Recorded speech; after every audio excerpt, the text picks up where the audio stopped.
Hey, shalom, shalom. We first and foremost want to give all praises, glory, and honor to Yahweh, Bahasham Yahweh Shai, Bahasham Rakakodash. A double honors to the apostles and elders at Great Millstone. Salutations to your Akim that's out there doing the work of truth and sincerity. So now Yahweh with the blood of truth. And, today's lesson was just going in the spirit, because we're headed into some times where, faith is going to be the main resource, our main resource, you know.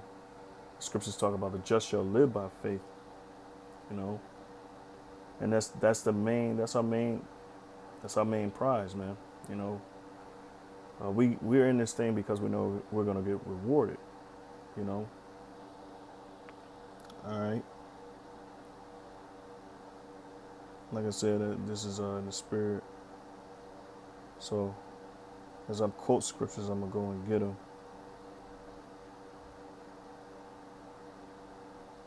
You know, and so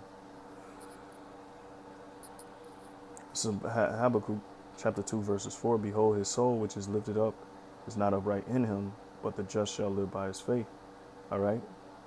And we know, the first line in this precept, it's talking about the wicked. And the main wicked is Esau, Edom, because they are the seed of the wicked. All right. Through them, wicked is perpetuated throughout the whole earth. All right. And they have their nefarious plans. They have their pernicious ways, their destructive ways, and their plans that they have are trying to bring to light as their time shortened is coming to an end, which they know, Revelations 12 and 12, for we know it that he have a short time, or the scriptures say, well, forget it. Let's go and get it. So Salakia. Revelations 12 and 12. Therefore rejoice, ye heavens, and ye that dwell in them. Woe to the inhabitants of the earth and of the sea, for the devil is come down unto you having great wrath, because he knoweth that he hath but a short time. All right. And so Esau is in a dire state. He's in a frantic state, whereas he is willing to do anything and all things to procure his spot here on the earth.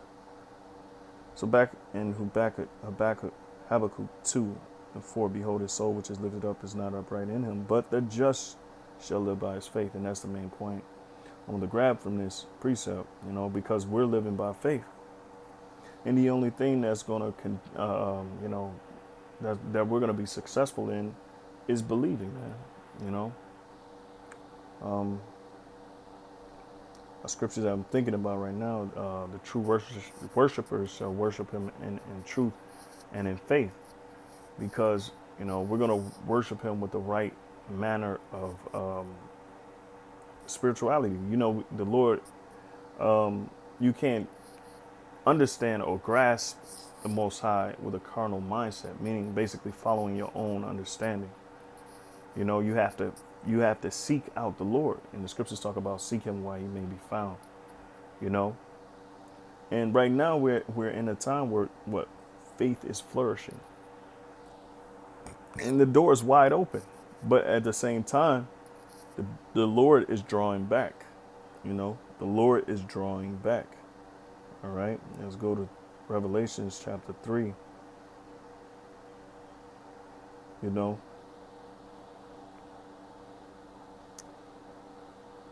me see. Here we go. Revelations 3 and 8. I know thy works. Behold, I have set before thee an open door, and no man can shut it. All right. And so every individual has been given the green light, so to speak, to seek the Lord. That door is wide open, But like I said, the Lord is drawing back. Why? Because that time of judgment is coming. And for the most part, those who are seeking the truth is going to be found. The scriptures say, my sheep hear my voice, and the sheep follow Yahweh Shai, and so his voice, he's calling out, he's opened that door. But there's a dynamic to it as well. You got those of the nation of Israel who even are actually doing this truth, knowing that Israelites, but not seeking the Lord. They're doing it for vainglory. They're doing it to wake up all black people. And the Lord is not dealing with that. He's not dealing with it. All right? Because it's not of his will. And obviously, these different factions out here are trying to create their own righteousness without following the Spirit. And that's why I mentioned, you got to worship the Father in spirit and in truth, because you can't find the Lord with a carnal mindset. You can't find him with your own understanding. You have to seek him. Like I said, seek him while he may be found. All right, what the evil days draw nigh. So these days are coming, whether people believe it or not. Sedition among men, race riots, people dying of horrible diseases, people being murdered, and ultimately they're going to come after what? Who? The prophets, the light of the world. We are the light of the world. We are the light that shines in the world. It's very surreal when you look at it, and what's the dynamic it is, because it's huge. The burden, which is not a burden, it's a light yoke that we do, that we carry out for Yahweh Shai, because we are not our own. The Lord is bringing forth our righteousness. He bought us with a price, and hey, we're doing the work for his sake and ours as well. But we're not doing it for us, so to speak, but we're doing it for Yahweh Shai. So those that draw back from doing this work or find another way to try to go about doing it and going up another way, those are the ones that's going to mainly be destroyed. All right. I know thy works. Behold, I have set before thee an open door, and no man can shut it. For thou hast a little strength, and hast kept my word, and hast not denied my name. All right. Which is important. Okay. Which is important. Okay. Because we do have a little strength. The Lord, the scriptures say the earth languisheth, and so do the people, Let me get that really quick.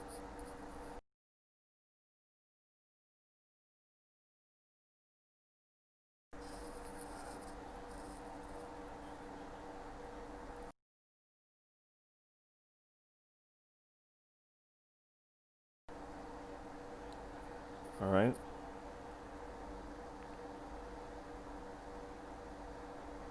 So Isaiah 24:4, the earth mourneth and fadeth away, the world languisheth and fadeth away, and the haughty people of the earth do languish. So the people of this world, they do languish, man. The earth, not just the earth, but the people are languishing. Basically fading away, man. All right. 2 Ezra 4:26. Then answered he me and said, the more thou searchest, the more thou shalt marvel. For the world hasteth fast to pass away, and cannot comprehend the things that are promised to the righteous in time to come. So people are so sold into darkness, gross darkness, that they're not able to see the magnificent glory that's coming upon the earth, because righteousness is going to consume this earth. All right. And it's going to proceed from the elect. OK, that's why we're the light of the world. We are the beginning stages of eternity to come. All right. So the point here is that the earth is fading away. All right. And not only the earth, but I'll keep reading. It says, and cannot comprehend the things that are promised to the righteous in time to come. For this world is full of unrighteousness and infirmities. All right. And those infirmities consist of what? The men waning away, waning from their natural state, becoming more lame, more, less in stature, And so we are too, because what? Not just the world, but hey, we're increasing in faith, but as our body perisheth, we increase in faith. I think that's it said in the scriptures. Not sure if it's Romans or not, but every day we increase in faith, though our temples wane, But we're also being worn out. And the scriptures say they shall wear out the saints, you know, and that's i.e. Esau, you know, Babylon, great Babylon, you know, we're being worn out by the ways that this society is, or the social norms of this society. All right. And the main culprit is Esau, Edom, the so-called white man. All right. It says, for thou hast a little strength and hast kept my word and hast not denied my name. So, and that's really the main focal point, to keep the name, keep the word which we have been taught. The scripture said, keep thou which thou hast learned. Keep that which thou hast learned. All right. So we learn from our elders. We didn't go to alter the word. We kept it for what it is. Of course, we tweak certain things because certain things are revealed to us later on, you know, but we don't go about bringing in damnable heresies. We don't go about bringing in secret doctrines,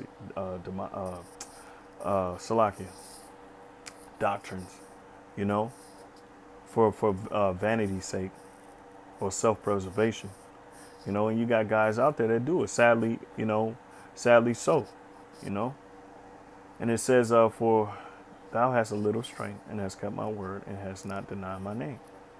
Got this from the brothers in D.C., man. I was watching their live out there, you know, watching their camp. And, you know, they brought out Ezekiel 39:7, which I'm going to bring it out, you know, because it was fitting, you know. They, through the Spirit, you know, it kind of invigorated me, you know. Ezekiel 39:7, it says, so will I make my holy name known in the midst of all of my people Israel, and I will not let them pollute my holy name anymore. All right. And the heathen shall know that I am the Lord, Yahweh, the Holy One of Yasha'Allah. All right. And so his name is not going to be polluted, corrupt among the Israelites. Why? Because, you know, we're going to call upon his name with one consent. All right. We're not going to call upon his name in vain. We're not going to mention, you know, the other gods of the other nations. We're not going to say Christ, you know. We're going to say Hamashiach. We're not going to say Jesus. We're going to say Yahweh Shai. And the Lord hates that when you mention other God's name. Scriptures say he's a jealous power, man. He's a jealous power. Let's go back to the Revelations 3:9, 3:10. Slack it. 3:9. Behold, I will make them the synagogue of Satan, all right, which say they are Jews and are not, but do lie. Behold. And that goes for everyone that's claiming they the people. And really, they have a fraudulent intent, or their intentions is just fraudulent. The Lord is going to make them the synagogue of Satan, man, the adversary. All right. It says, but do lie. Behold, I will make them to come and worship before thy feet, and to know that I have loved thee. You see? So the Lord is he's going to show forth his love, you know, like a woman. You know, with women, you got to always prove. You got to show and prove. Well, the Lord is going to show and prove, because what? Jeremiah 6:2, you know, Israel is likened unto a comely and delicate woman, as the scriptures say, you know. And so the Lord is going to prove to his woman that, hey, I'm going to show you that that I love you. You know, my name is going to be dreadful among the heathen. It's going to be holy among you Israelites. So you're going to call upon my name with one consent. You know, you're going to call upon Yahweh with one consent, you know. And he's going to make that name buzz in the earth again for you know, for once and forever, once and for all, once in eternity. All right.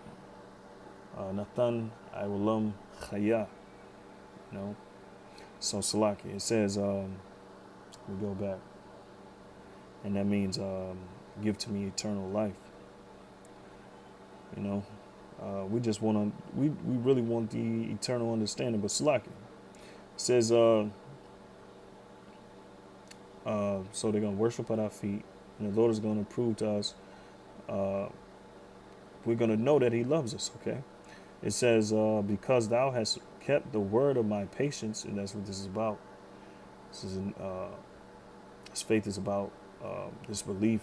What we believe in consists of patience. I also will keep thee from the hour of temptation. So the hour of temptation is going to come, but the elect are going to be saved out of it.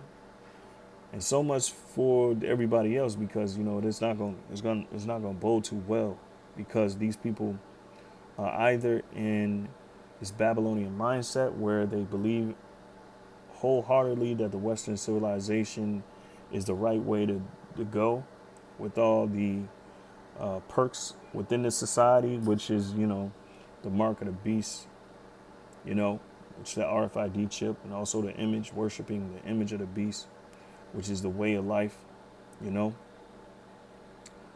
So Salakia. It says, Salakia, which shall come upon all the world to try them that dwell upon the earth. And so the Lord is going to try the whole earth, the whole world. Even we're going to be tried.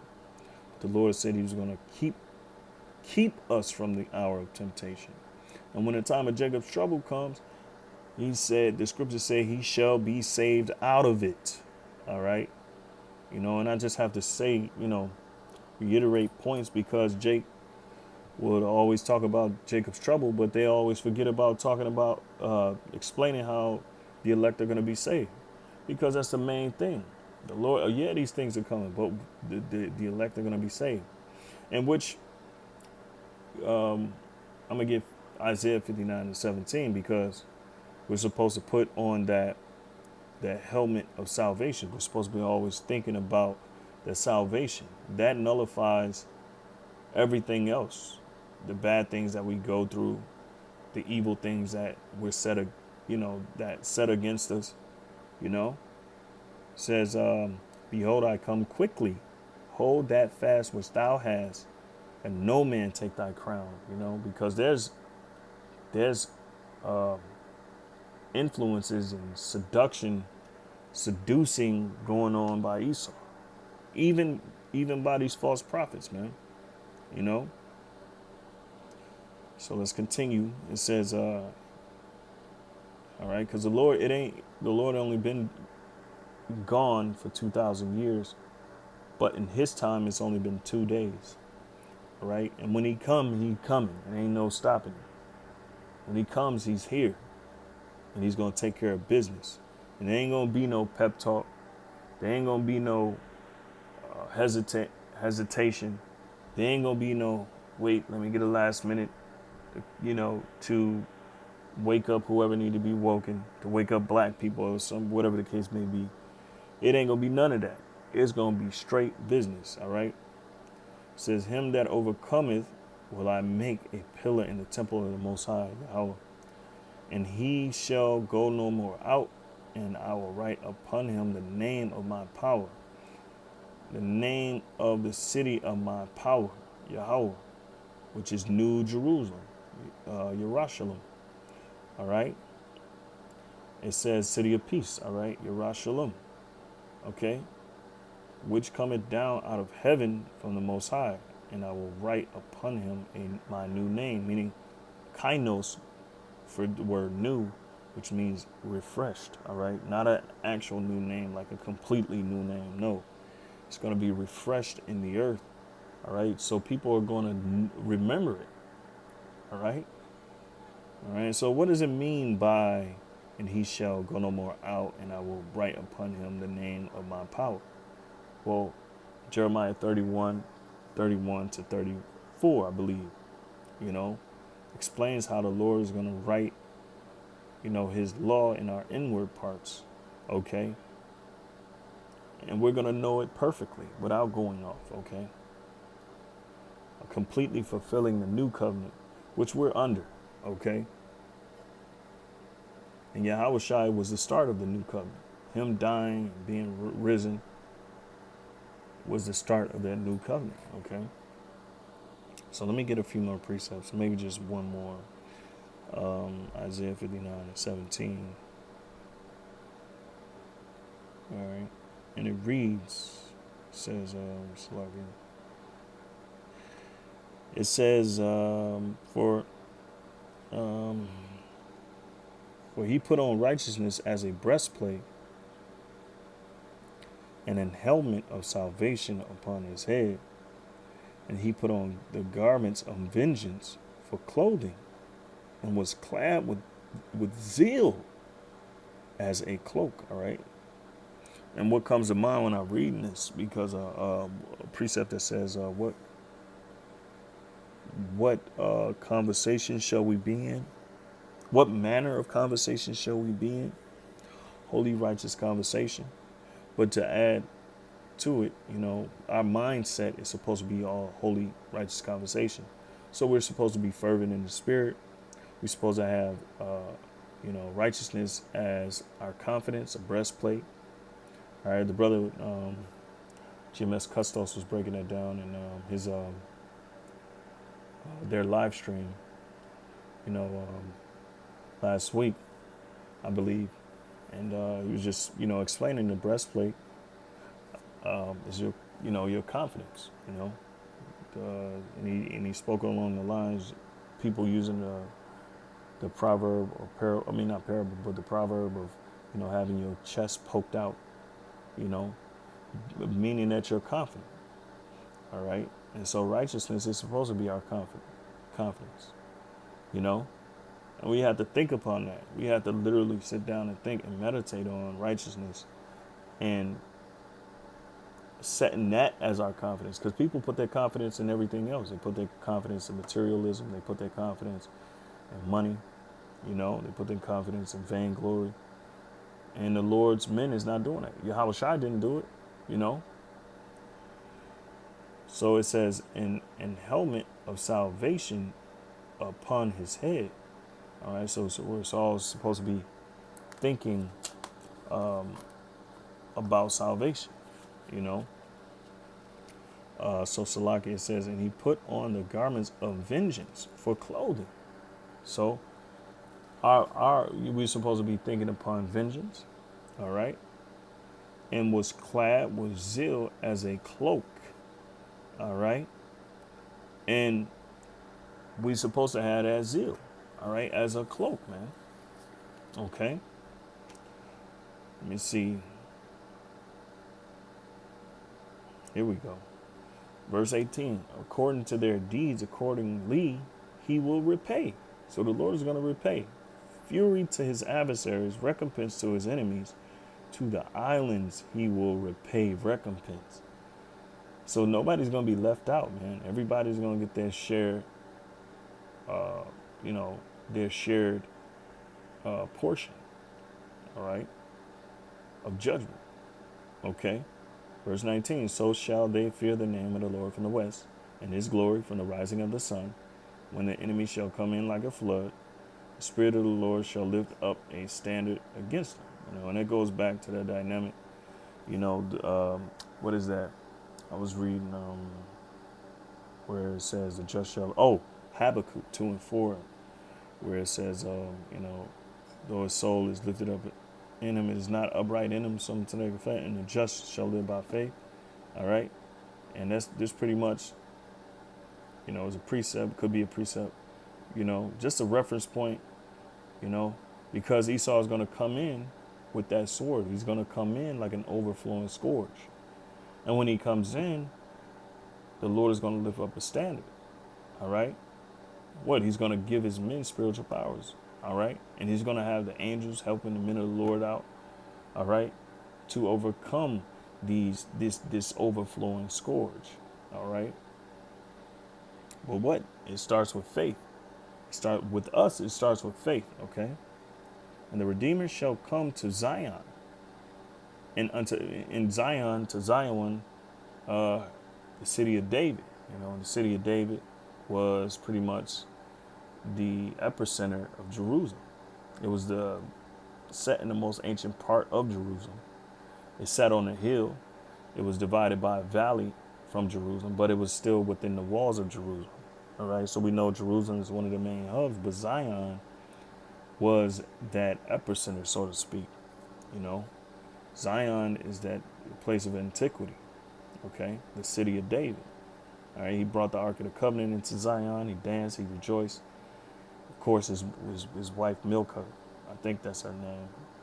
Um, correct me if I'm wrong, but she scoffed at him. When he won the kingdom. Hey, but hey, they ain't gonna laugh this time. Okay. It says, the Redeemer shall return, and the Redeemer shall return to Zion, and unto them that turn from transgression in Jacob, said the Lord.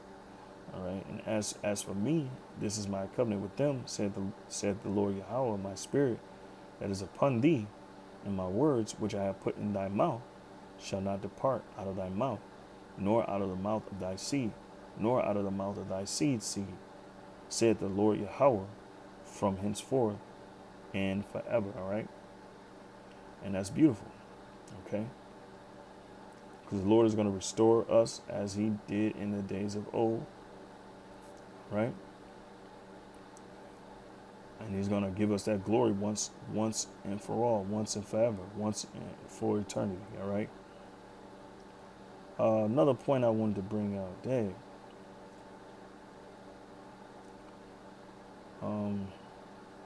Like I said, I was going raw with this one. Through the spirit, I just, was just going with the flow, so to speak. Lord willingness is edifying. Oh yeah, that's the one. Okay. But Lord willingness is edifying, to the body. All right. Because, hey, this is a time where we have to flourish in faith. Well, that open door is open. It's open to us. And we're going to flourish.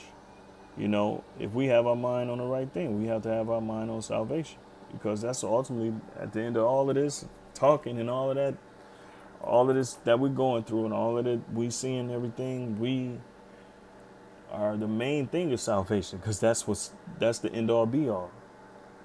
The end all be all is destruction for 2/3 of the nation of Israel and Esau and the heathen nations who have risen against the Lord and became adversaries to the Lord. The Lord is going to judge them. But for us, I'm going to read it. It's 2nd Esdras 6 and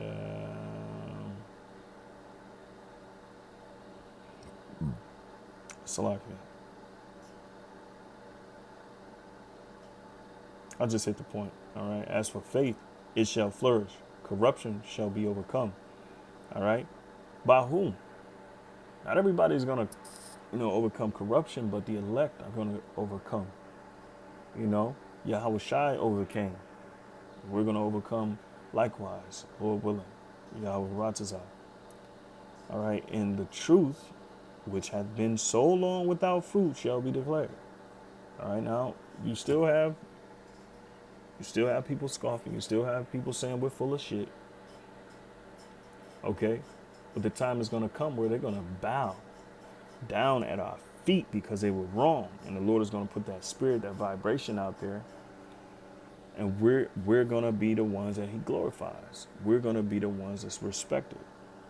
We're going to be the ones that's going to be exempt from the evils of the world. All right. And with that, like I said, Lord willing, this was edifying. I want to give all praises, glory, and honor to Yahweh, by Hashem Yahushai, by Hashem HaKadosh. We give honors to your apostles and elders at great millstones, salutations to your Akim. Shalom.